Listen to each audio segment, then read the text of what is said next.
2장 17절 시작.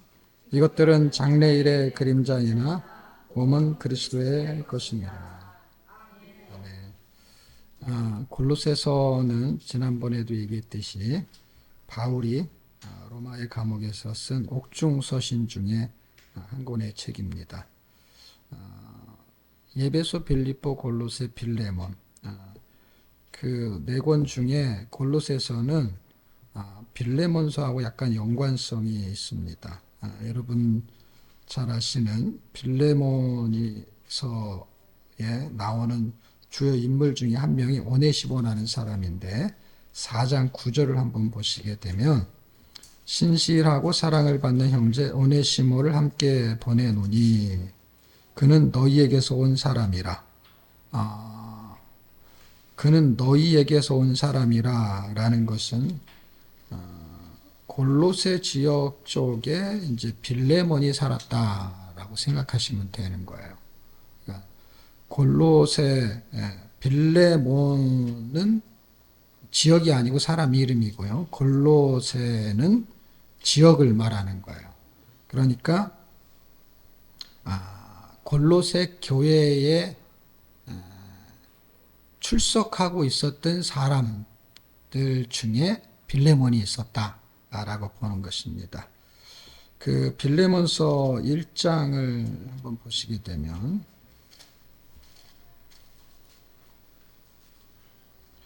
1장 2절에 보시게 되면 1절에는 빌레몬이라는 사람이 나와요.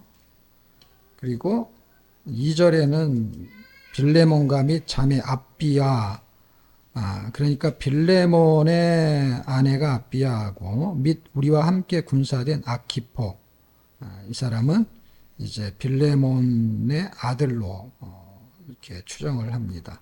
자, 다시 돌아와서 이제 골로새서 4장 17절에 보시게 되면 누가 나오죠? 네, 아키포가 나오죠. 그러니까 이 골로새서에 지금 빌레몬이라는 이름만 빠져 있지 사실은 오네시모와 아키포가 등장하고 있다라는 얘기는 이 골로새 교회가 어떻게 보면 빌레몬의 가정이 다 여기에 포함되어 있는, 그리고 거기서 왔다라는데 다시 보내는 거예요. 그러니까 빌레몬에서 이루어졌던 일이 지나고 난 이후로 봐야 되는 것이죠. 이해가 됩니까? 이제 그래서 사역자 역할을 하고 있는 거예요. 지금 4장 7절에 보면 두기고와 내 사정을, 두기고라는 사람이 주로 편지를 전달하는 사람으로 보고, 이제 글을 쓸 때에 편지 형식으로 쓰는 거에 마지막 쪽은 다 이제 인사로 끝나는 건데 사람 이름을 등장시키면서 이제 인사를 하게 되는 것이죠. 신실하고 사랑받는 형제, 그러니까 신실한데 사랑까지 받아요. 누가? 오네시모가. 그러니까 사람이 괜찮은 거죠. 뭐 나와 함께 갇힌 자, 뭐 아리스도하고 뭐 이런 얘기들은 이제 14절에 누가도 나오고 뭐 이런 얘기들은 이제 마무리를 하고 있는 건데, 이 분위기의 배경이 빌레몬서하고 연관성이 있는데 내용은 다르다라는 거예요. 그러니까 빌레몬서는 용서를 촉구하는 개인적인 이야기를 썼다면, 이제 빌레몬이 있는 교회에다 말할 때는 약간 개인적인 개념보다는 교회에게 주는 권면과 같은 게 있는 것이고, 그 내용은 우리한테도 해당이 되는 거예요. 그럼 빌레몬서는 빌레몬한테만 해당이 됩니까? 아니죠. 빌레몬과 같은 형태에 취한 사람들에게도 주는 메시지가 되는 것이죠. 그러니까 개인적으로 빌레몬서를 읽을 때는 용서를 왜 해야 되는지에 대한 의미를 부여하면 되고, 그 용서를 하고서 이제 한 형제가 되어버렸어요. 누구하고요? 오네시모하고. 그 오네시모가 골로새 교회를 가는 거예요. 그랬을 때 이제 한 형제가 된 그들에게 주는 그 메시지는 좀 더 포괄적인 메시지를 가지고 있는데, 그 메시지가 뒤로 가면서는 어떤 형태로 나타나냐면, 앞에는 복음에 대한 형태를 주로 설명하다가 뒤로 가면은요, 삶에 대한 형태로 전환이 돼요. 삶에 대한 형태로 전환이 된다라는 건 결국 뭐냐면 이 3장 18절, 뭐 19절, 20절, 21절, 22절 보면은 아내들아 남편에게 남편들아 이게 예배소서에서 있어서 느낌이 들지 않아요, 혹시요? 예배소서 5장쯤에 가게 되면은 사랑하고 순종하고 복종하고 이런 얘기잖아요. 그런 얘기들이 뒤에 있다는 얘기는 뭐예요? 예배소서나 골로새서나 뒤로 갈 때는 복음의 핵심이 결국 삶하고 연결이 된다라는 거예요. 그리고 삶에 연결됐던 되게 아름다웠던 내용 중에 하나는 빌레몬서 같은 거고요. 왜냐하면 그 사건이 확실하게 이루어진 스토리를 보여주는 거고, 골로새서는 스토리를 보여주는 게 아니라 이렇게 하라는 지침과 같은 이야기에 해당이 돼요. 그렇기 때문에 사례는 나오지는 않아요.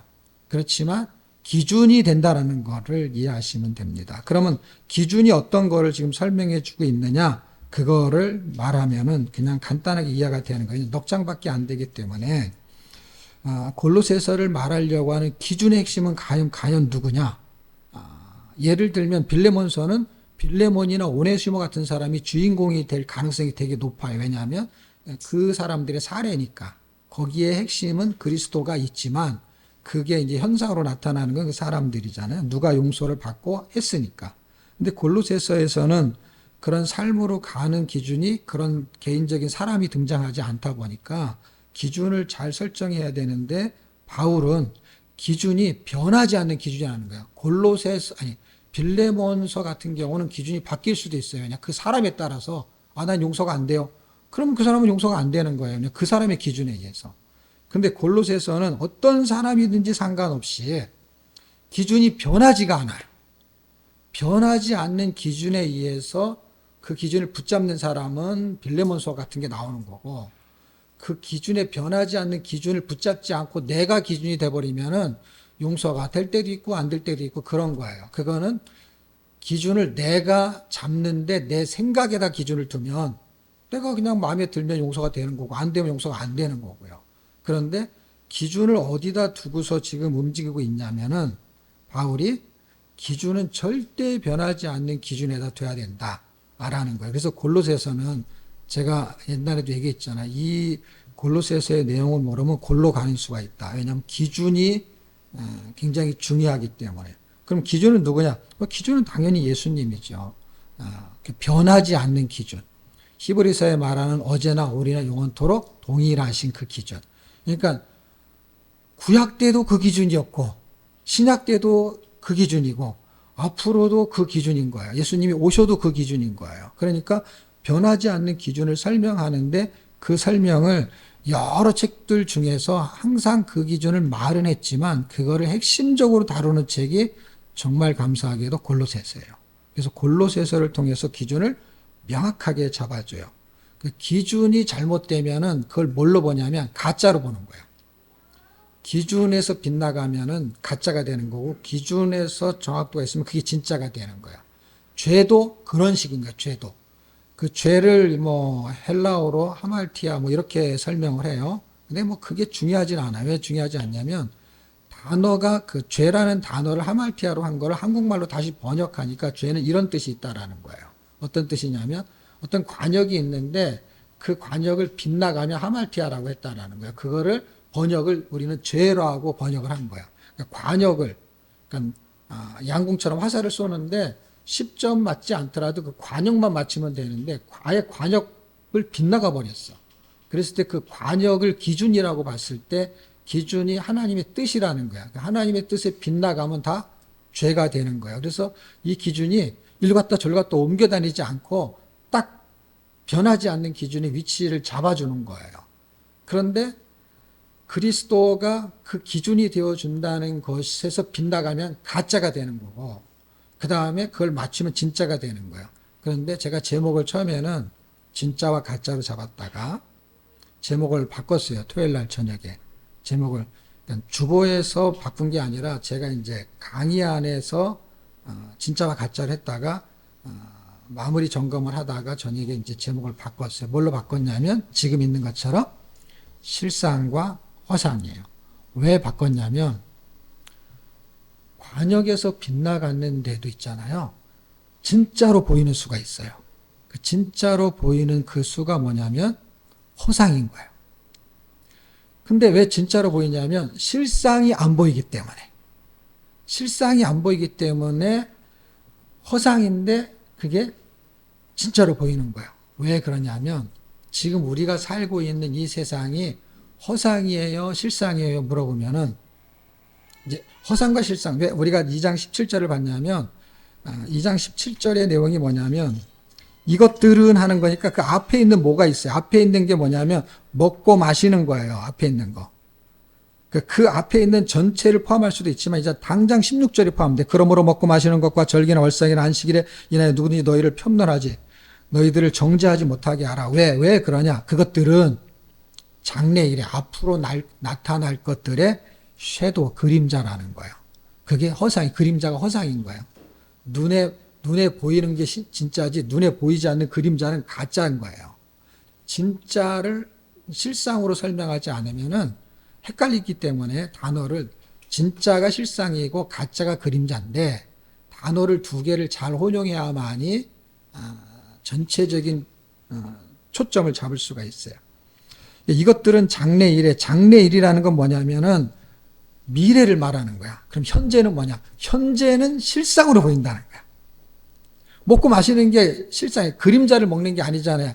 예를 들어 밥을 해 먹었다 그러면 밥을 해 먹는 것을 그림자로 이렇게 그림으로 그려가지고 먹었어 이런 게 아니라 실제 밥을 짓고 돈을 들이고 그 다음에 수고를 하고 먹고 그 다음에 설거지하고 이게 실제 먹은 걸로 해가 아니고 먹었잖아요.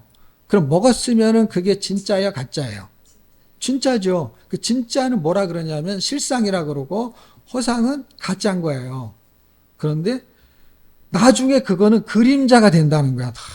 이게 기가 막힌 거예요. 그림자라는 얘기 무슨 얘기냐면 히브리서에 가면은 이 얘기를 똑같은 얘기를 해요. 근데 히브리서에는 조금 복잡해. 히브리서로 설명하려면 되게 어려워요. 근데 만약에 예를 들면 구약 사람들은 다 이해해. 왜 이해하냐면 구약에서 성막을 지어놓고 거기서 제사를 지내고 한 게 그 사람들은 그때 그게 실상이었어요? 허상이었어요? 실상이죠. 실제 그 일을 했다는, 실제 했다는 얘기를 하는 거예요. 가짜냐 진짜냐는 또 헷갈리니까 그게 가짜일 수도 있지만은 가짜라는 말을 쓰면 헷갈리니까 실제 그 일이 이루어진 거냐 아니면은 그걸 의미로 말하는 거냐 할 때 의미가 아니고 실제 그들은 그걸 한 거예요. 근데 구약에 딱 오면은 그거는 앞으로 나타날 거에 대한 그림자다 이렇게 말해요. 진짜가 오면. 그래서 제가 이거를 다른 단어로 해석한 게 있어요. 그게 뭐냐면 현실이라는 말이에요. 현실. 밥을 먹지 않으면 죽어요. 그러니까 밥을 먹어야 돼. 그림자를 먹으면 죽지요. 밥을 실제 지어서 먹어야 돼요. 그런데 그게 현실이란 말이에요. 근데 그 현실이 나중에 뭘로 바뀌냐면 허상으로 바뀌고 가짜로 바뀐다라는 거예요. 어떻게 해요? 진짜가 오면, 진짜가 있다면.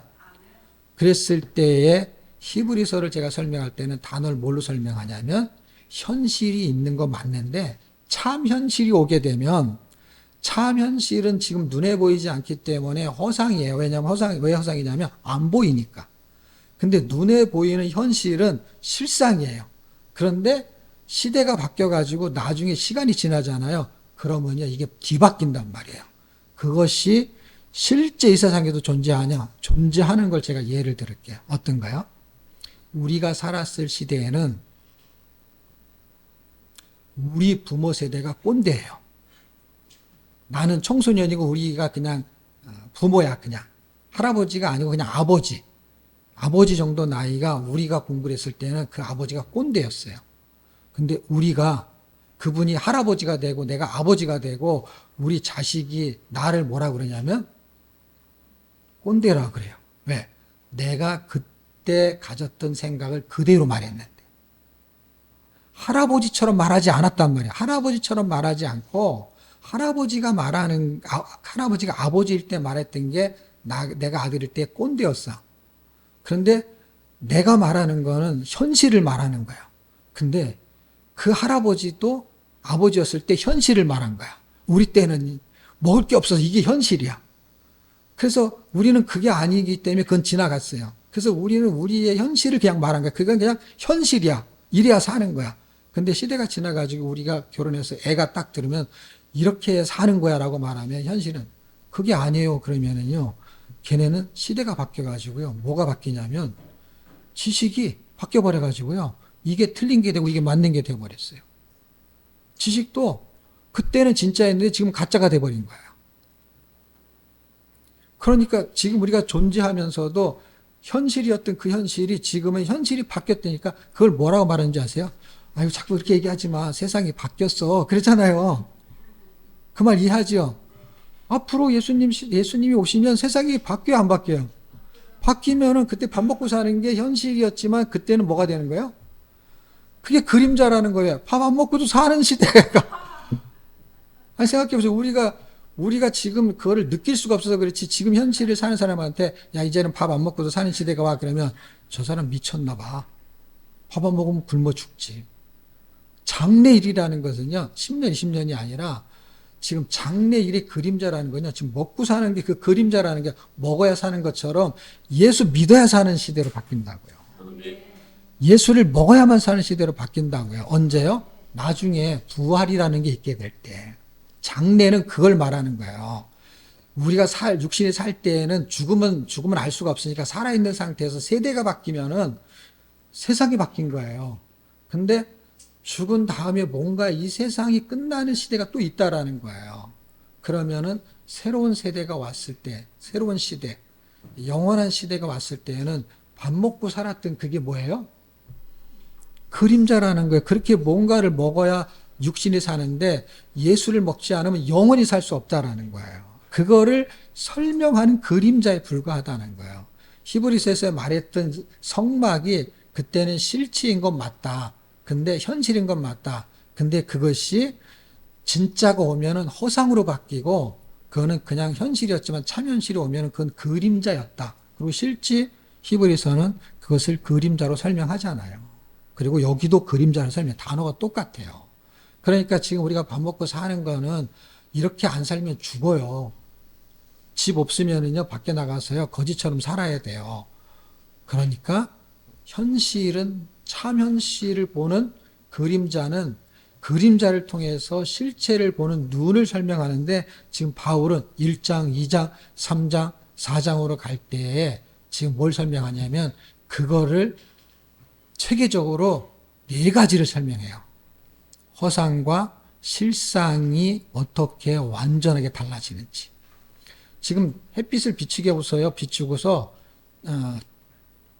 제가 사과를 하나 들고 이렇게 사과를 딱 하게 되면은 사과 모양의 그림자가 있잖아요.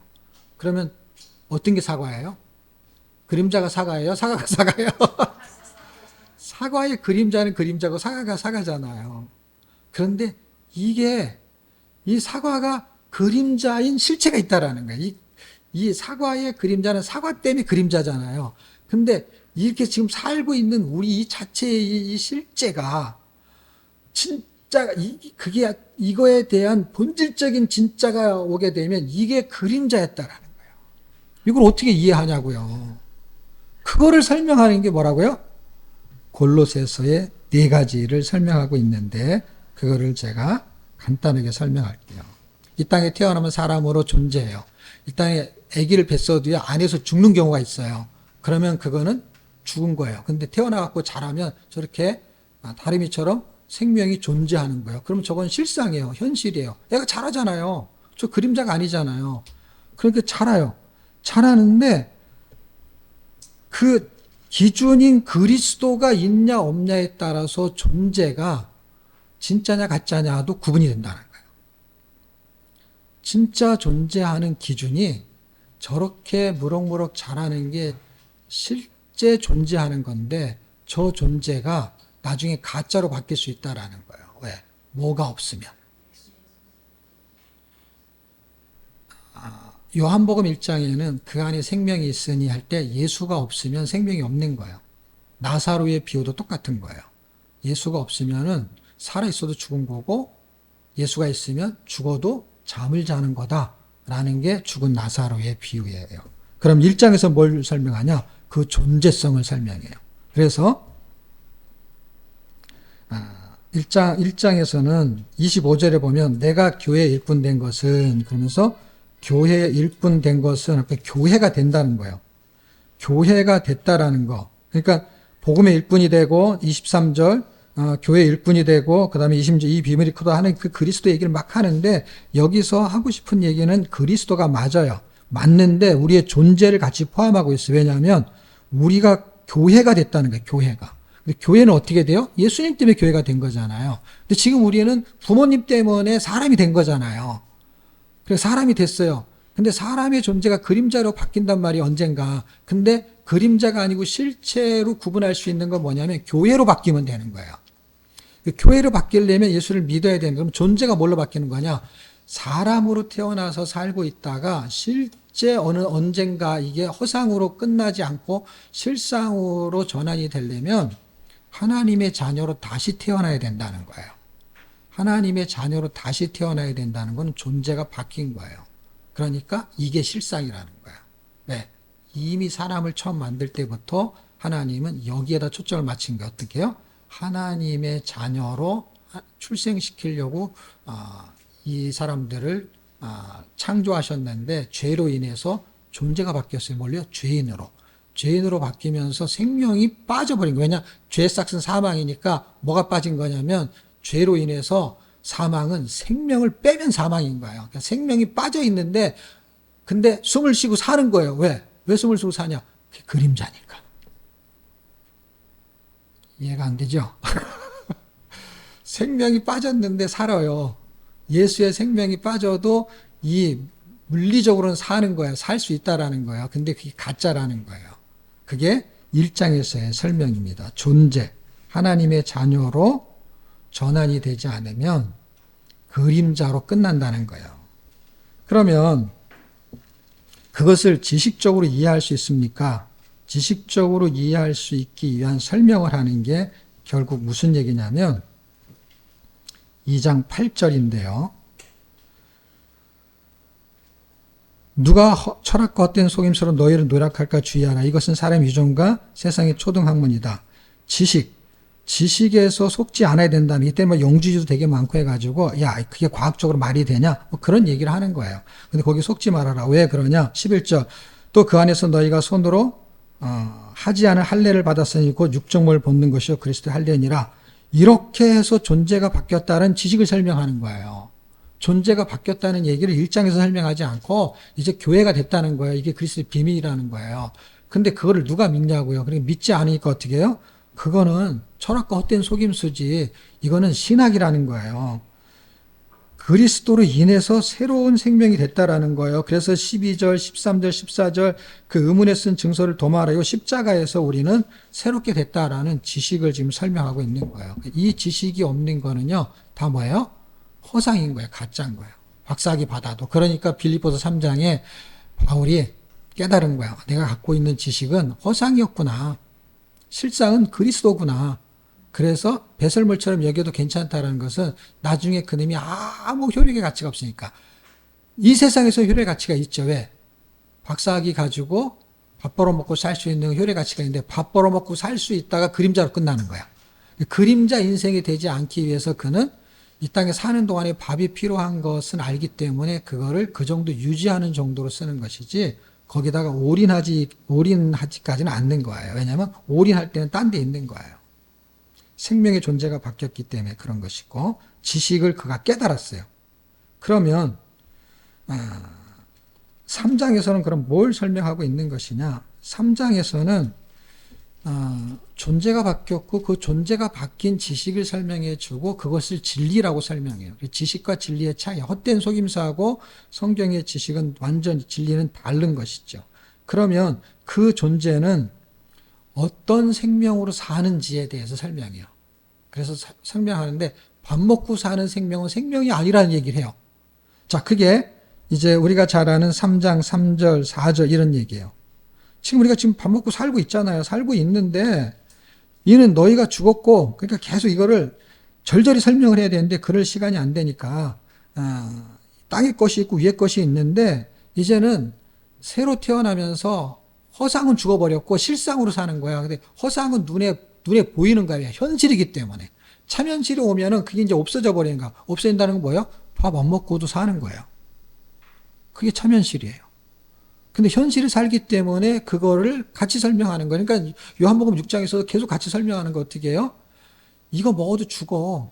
근데 나를 먹어야 살아. 그러면서 먹는 걸 가지고 설명하잖아요. 오병이의 기적.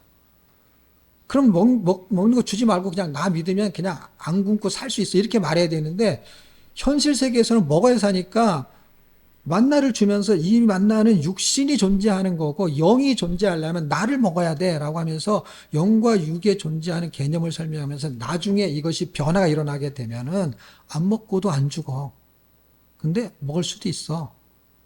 그러니까 그림자가 있어도 그림자 때문에 사는 게 아니라 그림자는 실체 때문에 보인다는 거예요. 그러니까 예수님이 부활하시고서도 안 먹어도 살 수 있는데 먹기도 하시는 거예요. 그러니까 뭐예요? 부활체는 몸의 형태를 유지하고 있다라는 거예요.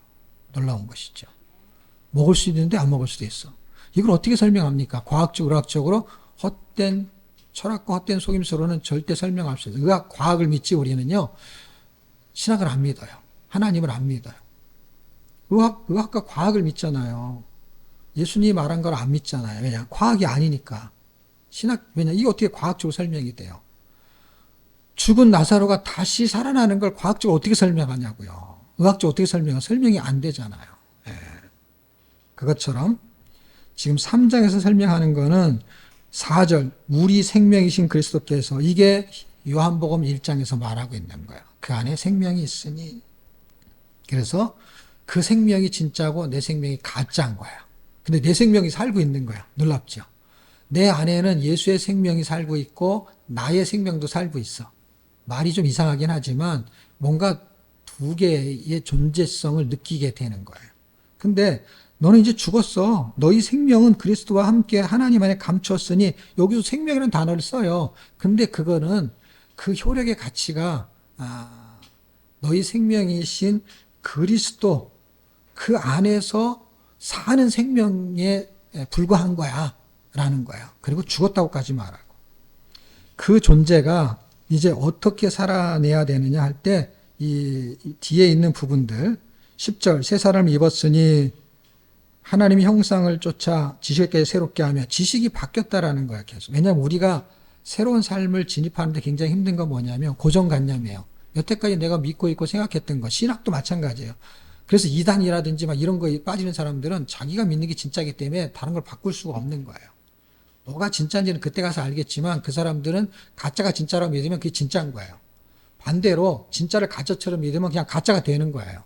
나중에 현실이 나타나면은 뭔가 진리를 알겠지만은 자기가 그렇게 믿으면 그냥 그게 믿음이에요, 그게. 근데 진짜를 가짜로 믿는 것도 불행한 거고 가짜를 진짜로 믿는 것도 불행한 거죠. 어떻게 보면은 피장파장이에요. 어떤 놈이 더 불행한지는 잘 모르겠는데 뭐 기준을 어디다 두냐 말 따라서 가짜인데 진짜처럼 여기는 사람 되게 불쌍하죠. 근데 진짜를 가짜처럼 여기면 사실 더 불쌍하지 않아요? 진짜를 가지고도 돈이 없어서 굶어 죽는 거는 불쌍하죠. 근데 돈이 있는데 굶어 죽어. 더 불쌍하죠. 그러니까 어떻게 보면 교회 다니는 사람이 더 불쌍할 수도 있어요. 예수 안 믿는 사람은 실컷 즐기다가 죽고 지옥에 가지. 근데 예수 믿는 사람은 이것도 못하고 저것도 못하고 이렇게 하면 혼날까봐 저렇게 하면 혼날까 그래가지고 뭐 자유함이 없어. 성경은 뭐 내가 널 자유케 하려고 그랬는데 자유가 더 없어.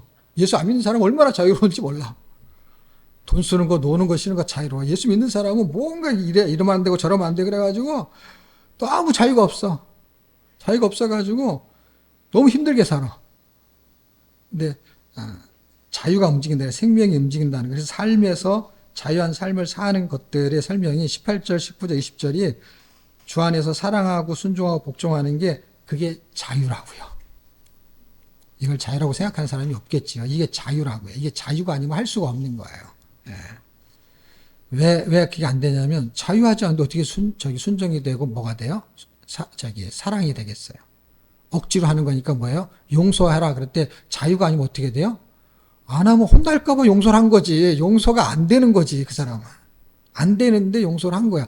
그래서 한 거지만 안 한 거야. 이상하잖아요. 왜? 하라고 해서 그냥 한 거야. 내가 내 자유, 그래, 용서하라고 해서 내가 용서하고 싶으면 확 생긴 게 아니라 용서하고 싶으면 안 생겨. 감사하고 싶으면 안 생겨. 근데 어떻게 해요? 하라고 했기 때문에 그냥 하는 거야. 그러니까 하고도 힘든 거야. 감사하고도 감사가 안 돼. 억지로 했으니까. 그래서 감사하고 나서도 그냥 불평이 올라와. 예. 그게 지금 끝으로 갔을 때 생명이 있는 거에 자유함이 흐르는 거예요. 이게 쉽냐? 쉽지 않지요. 쉽지 않은데 이거는 뭐예요? 어떤 모델 케이스가 아니라 기준을 말한 거예요. 그 기준은 말하는 사람이나 듣는 사람이 다 똑같은 기준이기 때문에 말하는 사람은 대서 말하고 쉬워서 말하는 게 아니고 다 똑같은 거예요. 똑같기 때문에 피장파장이에요. 결국에는 이걸 깨달아서 설명하는 건 그 자체가 그냥 은혜인 거고, 그거를 가지고 하나님 은혜를 줘서 실행할 수 있는 힘을 주는 거는 그 사람이 진짜 은혜를 받은 거예요. 그런 은혜가 저하고 여러분에게 있기를 축복합니다. 마지막에는 그 비밀을 아는 사람들이 3절에 그 비밀을 나타내는 삶을 사는데 그것이 기준이 시간이 있다는 거예요. 왜? 육신이 밥 먹고 사는 거에는 기간이 있어요. 그 기간을 허송세월하지 않는 것이 진짜로 사는 삶인 거예요. 어떤 사람이 박사학위를 받았어요. 그것도 꽤 괜찮은 대학. 그래서 교수가 잠깐 어디를 갈 때는 시간 강사로도 강의를 할 수 있는 정도의 실력이에요. 근데 그 사람이 신학을 하고 나서요, 조그만 개척교회를 했어요. 근데 가난하게 살아. 사람들이 그러는 거야. 그렇게 좋은 대학에 과도 괜찮아요. 그런데 나왔으면은 이렇게 삼성이나 보이는데 좀 취직했다가 이렇게 돈 좀 벌어놓고 하면 안 되냐고. 그랬을 때 그 사람이 저한테 뭐라고 했는 줄 아세요?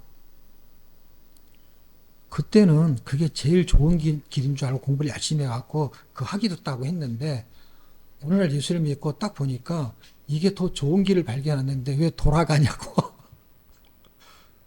무슨 말인가 이해가 됐으면 좋겠는데 자기가 학위를 딴 거가 가장 좋은 길이라 생각해서 좋은 대학 가서 학위를 땄다는 거예요. 그게 성공하고 행복하고 좋은 길이라는 걸 발견해서.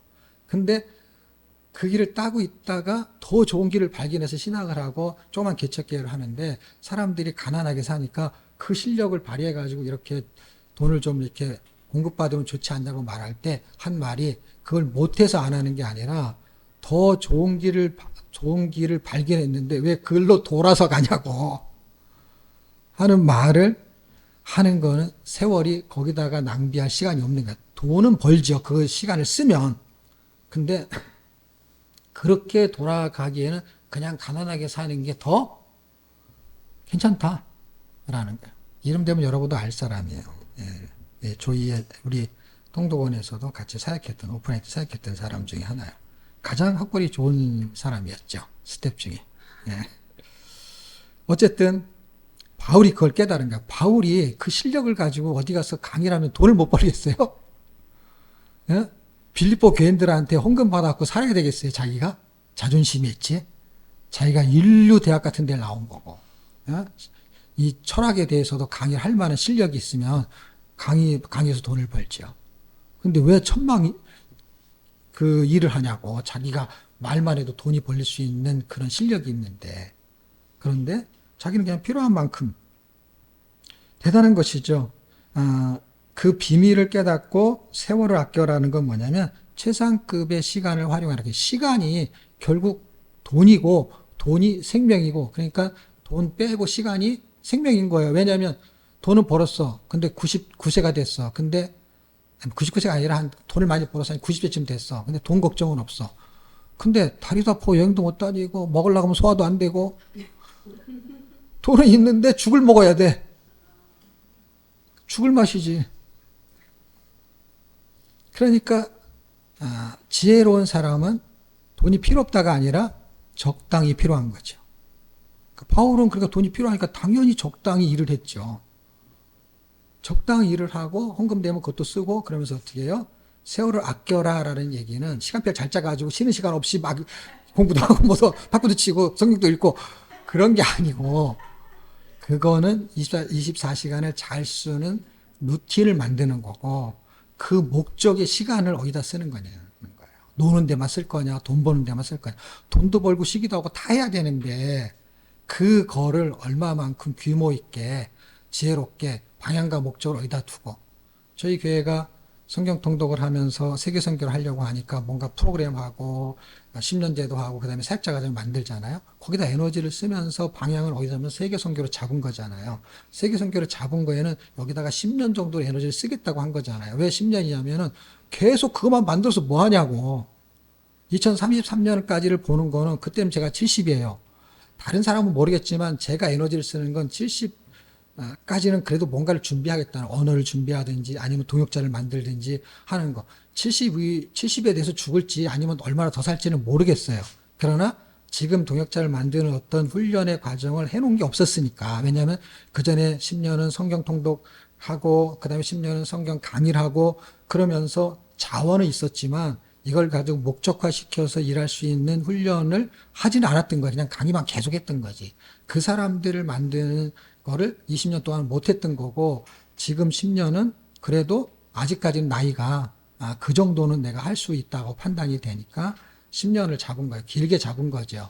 그러면서 세계선교는 그 안에서도 하지요. 하지만 70이 됐을 때는 이 에너지를 거의 안 쓰겠다는 거고 지금 이 에너지를 쓰면서 세계선교도 하는데 이걸 같이 하고 있는 거고 그때 되면 이제는 그 인원이 확보되면 이제 다니는 쪽에다만 에너지를 많이 쓰겠다는 거야. 그러기 위해서 내가 10년 동안 필요한 게 뭐냐? 물질도 필요하고 그 다음에 건강도 필요하고 그 다음에 언어도 필요하고 그 다음에 동역자도 필요한 거야. 그래서 저는 네 가지를 같이 하고 있어요. 예수를 믿지만 돈을 대단히 많이 벌지는 않지만 물질이 필요하다는 걸 생각하는 10년 동안에는 축적을 해야 되겠다라는 거예요. 왜? 얼마씩이라도 축적하면 10년이면 긴 시간이에요. 그러면 그 이후에는 이 돈을 버는, 축적하는 에너지를 들 쓰고 일단은 써야 되는 시간에다가 에너지를 더 많이 쓰는 것이죠. 자원도 확보해야 되니까 동역자도 있어야 되고. 그 다음에 아까 말한 대로 이제는 뭔가 하려고 하는데 뭐 비행기 타는 것도 힘들고 뭐도 힘들고 안 되잖아요. 그러니까 건강을 해야 되니까 운동도 좀 하는 거고. 그 다음에 외국을 돌아다니고 하려면은 가서 무슨 학위를 따고 공부할 게 아니라도 어떻게 해요? 기본적인 회화를 해야 되면 그걸 준비하는 거고. 저는 무슨 생각이냐면 70이 돼서라도 할 수만 있다면 10년이라도 하겠다는 거야. 왜? 지금 못 하는데 70, 제가 전에 한번 얘기한 적 있잖아. 어떤 할아버지가 10몇 년을 공부했는데 그 얘기하니까 그 미국 사람이 그러더라고. 발음도 그렇고 말하는 거 문법은 안 맞는데 의사소통이 다 된대. 아니 그 할아버지도 라디오 들으면서 공부를 했는데 그때 도전을 받는 거야. 그래 나도 10년을 잡아서라도 계속 하는 거야. 하루에 1시간을 하든 2시간을 하든 그것도 하고 운동도 하고 그 다음에 저축도 하고 그게 큰 돈이 아니더라도 그 다음에 동역자를 확보하고 이 네 가지는 제가 10년 동안을 하겠다라는 생각을 갖는 거예요. 그것이 세월을 아끼는 거에다 두는 거예요. 왜냐 더 살게 했을 때는 이거를 더 많이 하기 위해서 여기는 병행을 하죠. 통독도 하고 선교도 나가고 뭐 일본도 가고 미국도 갈 수 있으면 가고 가는데 이거를 계속 병행할 수가 없으니까 뭔가 어떤 거는 축적을 해놓고 그 다음에 뭔가를 집중할 수 있는 거로 가는 그 준비를 저는 세월을 아끼는 거다라고 보는 거예요. 하루에 24시간을 어떻게 쓰냐는 이거에 대한 그 목표를 놓고 설정을 하는 것이죠. 그래서 언제는 운동은 몇 시부터 몇 시에 가는 게 좋고 그거는 자기가 이제 하는 거고 시간이 따라 달라지죠. 뭐 겨울에도 틀려질 수 있고 여름에도 틀려질 수 있고 1년 동안에 뭐 아프면 못 갈 수도 있고 그건 스케줄이 바뀌지만 이 패턴은 바뀌지 않는 거죠. 그 루틴을 계속 유지하는 것이죠. 여러분도 그런 마지막 고레스 사장이 말하는 건 세월을 아껴라 라는 거. 아직 우리는 그래도 나이가 많다 하더라도 60대 아직 초반이잖아요. 그거는 아직까지는 우리가 더 10년 정도는 더 일할 수도 있고 그 이상도 일할 수 있는 사람은 있겠죠. 그러면 그거를 그냥 먹어서 끝나는 게 아니라 10년 정도의 프로젝트를 건강도 지금은 괜찮죠. 그러나 그때 10년 지나면 그 점처럼 건강하지 않을지를 몰라요. 근데 언제 해야 되냐? 그냥 건강할 때 건강을 지켜야 되는 거니까 그냥 운동을 하셔야 돼요. 힘든 운동을 하라는 게 아니라 근력 운동을 조금씩 그냥 하는 거예요. 계단을 걷든지 뭐든지 그걸 생각하셔야 돼요. 건강. 내가 지금 건강해서 오래 살아야 돼. 그게 아니라 뭘 하기 위해서 이게 필요하다는 거예요. 물질, 건강. 그 시간을 앞으로 하나님 더 주셨을 때 이걸 준비를 하는 시간을 10년을 잡아도 늦지 않아요. 그리고 10년 안에 이걸 병행하면서 하기 때문에 그런 그 이야기가 골로새서 마지막에 우리한테 해주는 이야기입니다. 그리고 저도 그런 도전을 갖고 있고 여러분도 자유한 삶을 살면서 규모에 맞게 여러분이 할 수 있는 한계가 있잖아요. 그 정도로 하는 것이죠. 그거를 돌보시면서 앞으로의 그 실상이 나타나는 상황을 보면서 현실에서 참현실을 바라보는 그런 도전을 가지고 앞으로의 10년이 여러분의 인생에 복되기를 주의 이름으로 축복합니다.